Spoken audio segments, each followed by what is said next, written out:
What's up, guys? Welcome back to the channel. It's your boy Dominic Rich, and I'm back to predict the semifinals of Euro 2020. We are going to use the predictor app just like we did in the previous rounds, the group stage, the round of 16, and the quarterfinals. And we're going to pick the two teams that we think are going to make it to the final. But before we do, let's just do a quick recap of what happened in the quarterfinals and react to the predictions I made. So Italy beat Belgium 2-1. I did predict Belgium to get the better of Italy, so I have to say I got that one dead wrong. But things will get better, and I did a lot better than I did in the round of 16, where I only got 3 out of 8. Switzerland versus Spain. Spain prevailed on penalties. I did predict Spain to move on. So that's 1 right, 1 wrong. So that's a 50-50 affair. 2 more. Did I get them right? England versus Ukraine. I predicted England to prevail, and they did so, 4-0. So that's 2 out of 3. And for the last one, Denmark did beat the Czech Republic 2-1, and I did predict Denmark to defeat the Czech Republic. So I got 3 out of 4 correct. So remember, I told you, man, sometimes you can't give up. Even though I did really bad in the round of 16, I went ahead, predicted the quarterfinals, and I got a 75% score. So, way to go, Dom. Guys, do me a favor and let me know how well you did in your quarterfinal predictions down below. So, without further ado, let's talk about these two semis, and let's pick the teams we think are gonna make it to the final. Let's start with the so-called tougher side of the bracket, where Italy meets Spain. Both teams have gone unbeaten throughout the tournament, with Italy winning every single game up until the semis. For Spain, not such a smooth run, where they did pick up 2 draws in their first 2 matches, but have seemingly got better as the tournament progressed. So this would be a marquee affair where Italy and Spain have met more frequently at European Championships than any other team in Europe. They met in the round of 16 of Euro 2016, where Italy beat Spain 2-0. Spain did come into that competition as defending champions, and the Italians were responsible for knocking them out. They did meet in the final of Euro 2012, where Spain defeated Italy 4-0. They also met in the group stage of that tournament, where the game ended in a 1-1 draw. These teams also met in the quarterfinal of the 2008 Euros, where Spain defeated Italy 4-1 penalties and went on to win the whole tournament. They also met at Euro 1998, where the Italians won 1-0, and also at Euro 1990, where the game ended in a draw. So talk about frequent, these teams know each other very well. They have met each other on 37 occasions, with Spain winning 13, Italy winning 11, and 13 games ending in draws. So this one is so difficult to predict, guys. Oh man, listen. It's gonna be very difficult, but I have to predict, I have to make a call. Let's talk a bit about Italy. They came into the tournament after missing the 2018 World Cup, and they have been rebuilding under Roberto Mancini.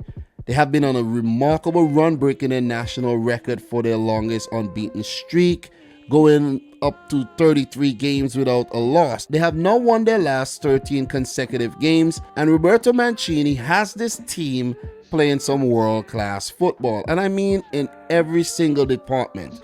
Donnarumma has been stellar in the goal.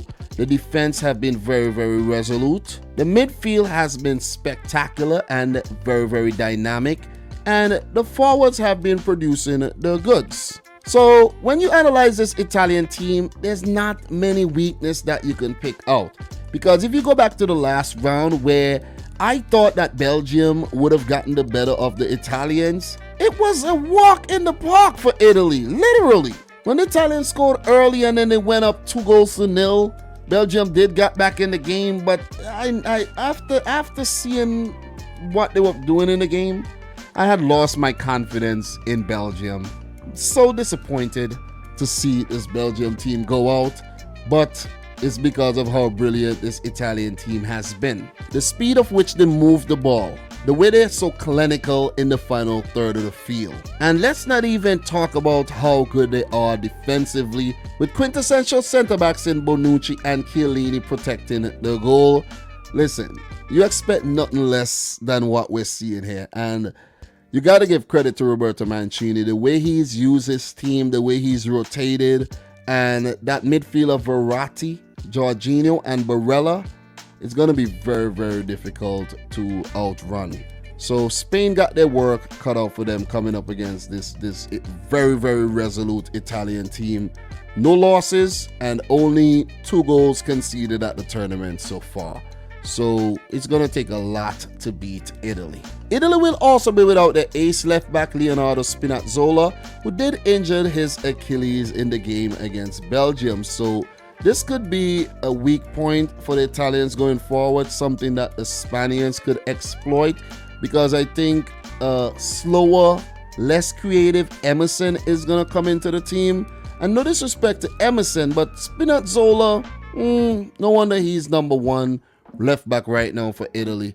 But let's see how it goes. Maybe Emerson will actually be the perfect replacement in the fact that he would not get into the way of Insigne, so it could actually work out. But what I do like about this Italian team the most is their sharpness and their discipline.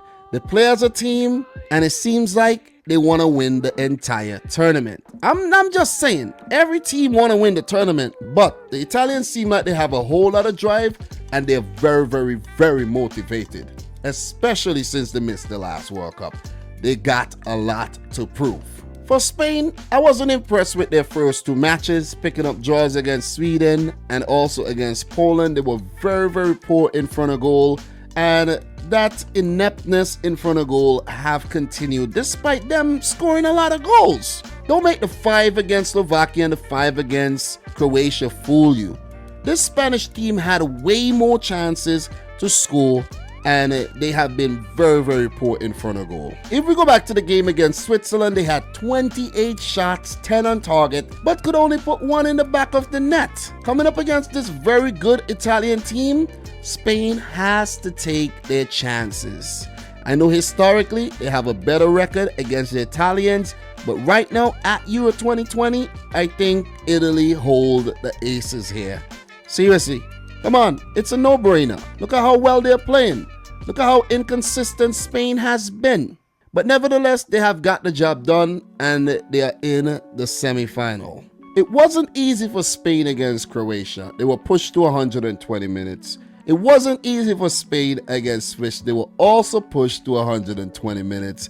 So coming into this game on the back of 2 120 minutes game, this could have a negative effect on the Spanish team. But what Luis Enrique has done well throughout the tournament is rotate his team. And we may see rotation once again, but not big time rotation, where he did rotate the team in the last game against Switzerland by bringing in Jordi Alba, bringing in Ferran Torres. We may see maybe 1 or 2 or even 3 players go out, and we may see some rotation here just to keep the team fresh. And even though there's a few days between the quarterfinal and the semifinal, players would still be fatigued from the long and draining season they just had in La Liga or wherever they played their football last season. So keep an eye on the fatigue factor when it comes to this Spanish team. One of the reasons why this semi-final is so difficult to predict is because both teams have a possession-based style of football. Spain with their tiki-taka, and the Italians like to control the game. It's going to be interesting to see who gets most of the ball, or will it be split 50-50? Are we going to have an end-to-end game, or would we see Spain dominate in possession and the Italians just sit back and look to break on the counter? Whatever we see in this game, I know we're going to get a good game, and it may even take 120 minutes or even penalties to separate these two sides. I really like what I see from the Italians, man. They have been very, very, very convincing. As for Spain, not so much. It took them extra time to beat Croatia. They kept letting in these goals, and then against Switzerland, when they had the lead, they allowed Switzerland to get back in the game, and they almost lost it on penalties. They're also not very, very good on taking penalties. Unai Simon had to come up with a couple big saves there as well. So look, I think Italy hold the aces, and I have to make a prediction. It's not going to be an easy prediction, but my prediction will be Italy to move on to the final to face one of England or Denmark. Sorry, Spain, but gotta say adios. No disrespect to Spain. If they do get the better of the Italians, I won't be surprised as well. But I'm going to go for Italy. Let me know your prediction in the comment section down below. And now we move on to the other side of the bracket where England meets Denmark, the battle of the red and white. You see the flags. In terms of head-to-head, these teams have met each other 21 times, with England winning 12, Denmark winning 4, and 5 games ending in draws. The last meetings was in the Nations League last year, where Denmark beat England 1-0 on the road, and the home game for Denmark ended in a 0-0 draw. The 4 previous games before last year's encounters were all friendlies, and they were shared 2 wins apiece. These teams last met in a competitive fixture in the round of 16 of the 2002 World Cup, where England defeated Denmark 3-0. They met at the group stages of Euro 1992, where that game ended in a draw, and Denmark miraculously went on to win the Euros when they were invited after Yugoslavia pulled out. This would be only their second ever meeting at the European Championship, and this time around we must have a winner. It's fair to say that both teams have been very impressive at the tournament so far, with England coming through their group unscathed. And when I say unscathed, they haven't yet conceded a single goal at the tournament. That's 5 games without a single goal conceded. That's quite impressive, you know. They weren't as entertaining in the group stages, but they surely turned the heat up in the quarterfinal match against Ukraine by beating them 4-0. So it's fair to say that the English has improved as the tournament progressed. And Gareth Southgate also deserves some credit for his tactical genius. You gotta give him praises for his team selection, praises for his substitutions, and praises for his overall game management. So I must say that England had an easy run at the Euros so far. The fact that they played all 3 group matches at home, played around the 16 match against Germany at home as well, and with the quarterfinal game against Ukraine, the only game on the road, yeah, some may say they had an easy ride. But listen, you gotta be in it to win it. You have to go out there and do the job. So I think that is all BS, to be honest, because some teams have been at home and they have lost games, and England have not done that. And you also got to give credit to the English team for playing on the road, not a lot of fans in Rome, and spanking the hell out of that Ukraine team. So far, England has been the best defensive team at the tournament. And you know what they say? Competitions are won on defense. And if England continues with what they've been doing, they surely will go on to win the whole thing. Well, I mean, it could finish 0-0 and lose on pens, but England have seemingly got over their penalty jinx at the World Cup and at the inaugural Nations League where they placed 3rd. So Southgate got his team playing well. Harry Kane, he's getting into the act in terms of his goal scoring. Raheem Sterling is playing well. You got the midfield of Declan Rice and Calvin Phillips playing some damn good football. Luke Shaw, Kyle Walker, John Stones, and Harry Maguire are playing some world-class stuff. I'm not saying they're world-class, I'm just saying their football has been world-class. And Jordan Pickford in goal has been nothing short of resolute. Let's just say the way England has been playing, it has all the fans thinking that it's coming home. But let's not forget Denmark and what they have done at this tournament, and what a brilliant story they have written. After match they won when Christian Eriksen collapsed, and we thought that we were going to see a tragedy, they have fought back well and they have triumphed. And I think this has already been a win for Denmark at Euro 2020. Even if they go out at the semi-final stage, I think it would feel as if they had won the whole damn thing, because after what happened on match day 1, I never expected Denmark to get this far. But they lost their first 2 matches, but fought back well against Russia, fought back well in the round of 16 by beating Wales 4-0 and got past a very, very gritty Czech Republic team in the quarterfinals to beat them 2-1. The players in Kasper Dolberg have stepped up. You got to talk about Martin Braithwaite. You got to talk about Yusuf Poulsen, Thomas Delaney, Pierre-Emil Heiberg. I have to mention the whole Danish team. Joachim Mæhle, these guys have played some damn good football. Mikkel Damsgaard, and they have all come together to embody the spirit, the champion spirit of Christian Eriksen. And when I say champion spirit, I don't mean the Christian Eriksen that was at Tottenham Hotspur. I'm talking about the one that won the Scudetto with Inter Milan. I'm talking about the one that put these free kicks in the back of the net. We all know Christian Eriksen is a baller, and every player on this Danish team are playing as if they have a little Christian Eriksen. I mean, a lot of Christian Eriksen in them at the tournament. So look. It's going to be a tough task coming up against England. Historically, they have not been that good, but we could throw history out the window. Denmark are writing a very, very brilliant story here, and they could continue their fairy tale by being the first team to score against England and the first team to defeat England at Euro 2020. And they could all do that in England's backyard. So we can definitely not write off the Danish here. Seriously, we can't write off the Danes because they have been playing some really, really good football up until this point. But they have looked a little susceptible at the back. I gotta say that. They're very good going forward, have scored goals, but their defense could be a little bit susceptible to what I see England are doing here.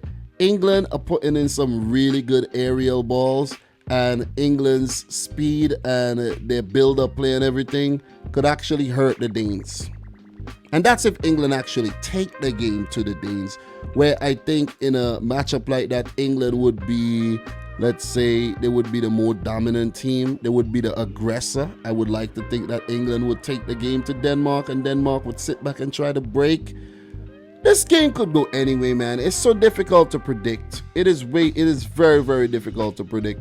But I think the momentum that both teams got momentum, but I think the way England are playing right now, if I have to put my money on any team, it would be England. I never predicted England to get this far. I really didn't. But the fact that they got past the round of 16, defeated Germany, I think they would be a little bit too much for the Danes. And I think this is where the competition ends for Denmark. Seriously, I would love if Denmark move on, seriously, because of the story they have been writing. But I think it's going to be England versus Italy in the final of Euro 2020. Yeah, it's sad. I really like what Sweden was doing, but, you know, they got knocked out. And now with Denmark, I enjoy the run, but I think it's going to come to an end. Italy, England at Wembley, 11th of July. And we would see who would win the entire thing. It's a 50-50 affair. I think all four teams still have a brilliant chance to win it. And not because I predicted England and Italy to move on, that's going to happen. I could be wrong, like I've been so far in the tournament. So guys, what I want you to do is to leave your predictions in the comment section down below, or you could go to the UEFA website and play the predictor game. These are my predictions. Try to be as unbiased as possible, as usual. And I just try to be fair. Just try to keep it real as well. So if you're new around here, consider hitting the subscribe button. Like the video if you like it. Let me know your predictions down below. And until next time, from your boy Dominic Rich and the sleeping baby I got on my lap here, I like to say peace out. Rich Squad. Peace.